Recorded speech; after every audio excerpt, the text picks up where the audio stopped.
Hey Gear Seekers, I'm Nick. I've been a Linux guy for a real long time. I started using it around the time that Red Hat 4 came out, so probably around 1996, but the limitations of content creation software has always been my reason for not jumping ship and leaving Windows behind. Every few years, I kind of check in and see how the Linux video editing world has progressed and see if it's worth making that full-time switch. If you haven't subscribed yet, make sure you hit that button right now and turn on that little bell to receive notifications. We upload probably around like 4 to 5 times per week, so naturally, make sure that you're subscribed. In this video, I'm going to show you how to install a few of the editing programs on Linux, but more specifically, Ubuntu 18.04. And let's see if it's up to the task of editing the type of footage that we film here for Gear Seekers. Spoiler alert, we will be covering Davinci Resolve again, so I'll be showing you how to install the final release of that on Ubuntu. So sit tight and yeah, let's take a little trip down Linux Lane. I just made that up.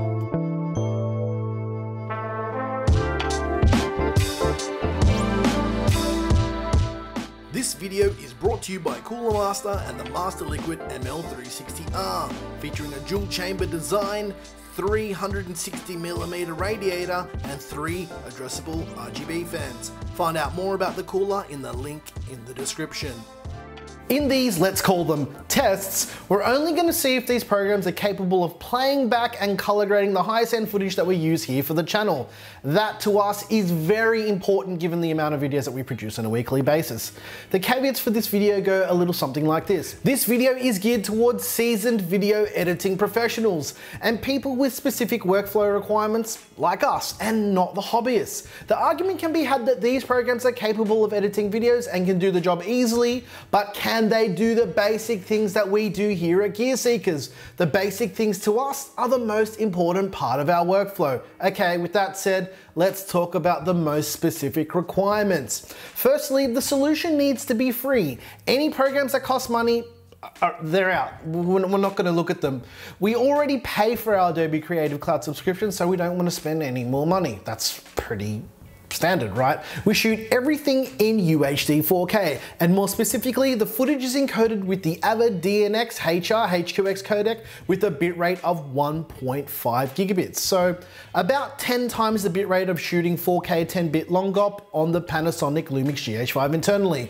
It's a very heavy codec and it requires a PC with the ability to do that heavy lifting. Speaking of heavy lifting, the machine we're using was built from the ground up for editing this type of footage. That's the only task it will ever do. It's running an i7-6900K, 32 gigs of DDR4 at 3200 MHz, and a gigabyte GTX 1070 with a main editing and scratch disk that is the Samsung 970 EVO NVMe. We've also plugged in the AOC 32-inch 10-bit 4K display. This machine is no joke. Seriously, you can edit proper 4K footage in Premiere Pro with its eyes closed. Well, that's if computers had eyes. Let's check out our first candidate, Kdenlive. Kdenlive has come a very long way in its time as being the pseudo pro video editing solution for Linux. But is it up to the task? Let's take a closer look. Kdenlive is very, very easy to install. You can install it simply by using the command you can see on your screen right now. It will take a little while to install, it's not too hard. The project settings of Kdenlive are quite similar to that of Premiere Pro, so you can change your resolution and frame rate settings quite easily, and that's quite nice because it's a familiar feeling. Now I'm just going to drop in some of those Avid DNX HQX files in the timeline and just play around to see what we can do to manipulate them, and one of the first things I noticed is the playback isn't smooth, so not off to a good start for Kdenlive. One of the things Kdenlive has, however, is the ability to load in your LUTs for color grading your footage. Now the only problem I have with this is it's showing banding on 10-bit footage, which it shouldn't do. And there isn't much that I can do to kind of not make that happen. Now there's also a GPU accelerated option here, and we're gonna apply this, but just have a look what happens when we actually turn on this GPU acceleration. We can't see anything. It's just garbled footage. It's obvious that a lot of work has been put into it, but it lacks the features for the type of workflow that we would typically use for gear seekers. Not only that, when we run the program in GPU accelerated mode, it can't play the footage, and the non-accelerated mode just feels sluggish. Alrighty, let's check out Openshot. I've heard a lot of good things about it, but can it do what I want? Let's take a look. Openshot is also really easy to install. It doesn't take too long. Use the command you can see on screen if you want to try it out for yourself. And yeah, it doesn't have very many options that you can notice from the get-go. However, you can change the profile of your timeline, and the option for our type of footage is also there. However, when you apply that, it asks you to restart the program. That's definitely not a good look. We can import footage quite easily, we can drop it on the timeline, but we can't play it back and edit it in any fashion. And there's no color grading options at all. Well, none that will help us anyway. And yeah, Openshot is a bust. For high-end video editing, I don't recommend Openshot at all. Openshot is missing a lot of basic features and it struggles to play our footage in the timeline. There aren't that many options in the program, and there isn't a GPU acceleration option anywhere to be found. Alright, next up is Shotcut. Its claim that it's basically designed for 4K video editing. Let's see if it can do it. Shotcut is very, very easy to install. It uses the new installation and package manager called Snap. So just drop in the command you can see on your screen now and it should install very, very quickly. In Shotcut, we can select the correct video mode for our type of footage and enable GPU acceleration as well, which just needs a quick restart. There is some rudimentary color grading built into Shotcut as well, just with like a 3-way color corrector. It's not that in depth and you can't actually apply LUTs for color grading. However, you can create presets for the grades that you do with your 3-way color corrector. It's a nice feature, but it's not exactly what we want. However, the playback with Shotcut is actually quite good. I was pretty impressed with that.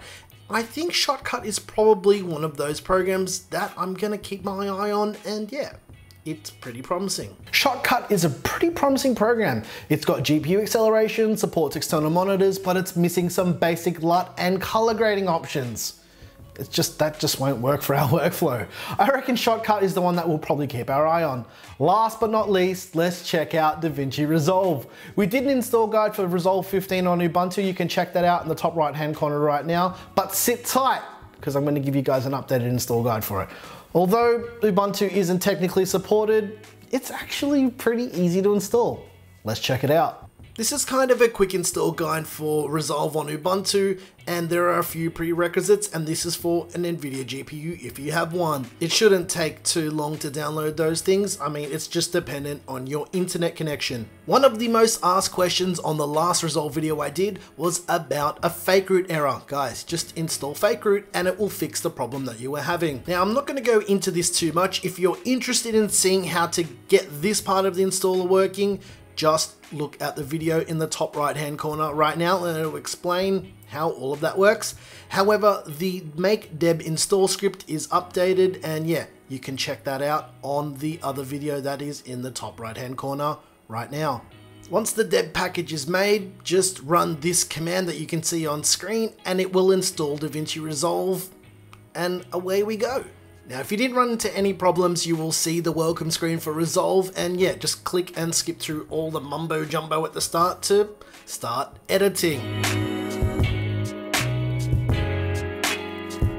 I've had no problems with Resolve on Linux or an Ubuntu. I've had no errors trying to get those scripts to work. It's always just worked for me. So if you follow the instructions very closely, it should work. And as you can see here, playback is perfect. The color grading works absolutely perfectly, and Resolve is the best non-linear editor for video for Linux, full stop. Well, it's clear that Resolve can do everything we want in Linux. The only problem I have with Resolve right now is it's missing a key feature that I want more than actually need, and that's multiple GPU support. The Studio version does support this though, so yeah, luckily for me, I've got a Studio license coming in when we get our new Blackmagic camera. I don't hate any of these programs, and I see that each of them has their use, but for our workflow right now, the clear standout for us is Resolve. I do use Resolve for some things in our videos, but not as our main editor. I also think I need to keep my eyes on Shotcut, as it looks like it's got the potential to be a real contender. I know there are a few other programs that people like to use to edit in Linux, but I don't think they're worth checking out right now. Well, that's right now.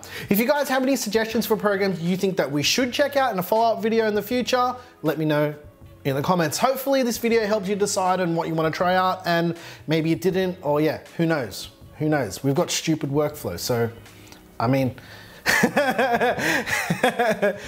you know, maybe it won't help you. Anyway, I wanted to make this video for a real long time, and if it wasn't your cup of tea or if you learned something new, let us know down below. I'm actually interested to see what you guys think of this kind of content. If you liked this video, please like and subscribe. If you didn't like this video, please let us know what you didn't like about it. Or if you got any suggestions or anything you want to know about Linux, please drop a comment down below. Don't email me. Once again, thanks so much for watching. I'm Nick with Gearseekers. You peek, we seek. And yeah, that was actually quite fun. I think I want to do more Linux content. Let me know what you guys think.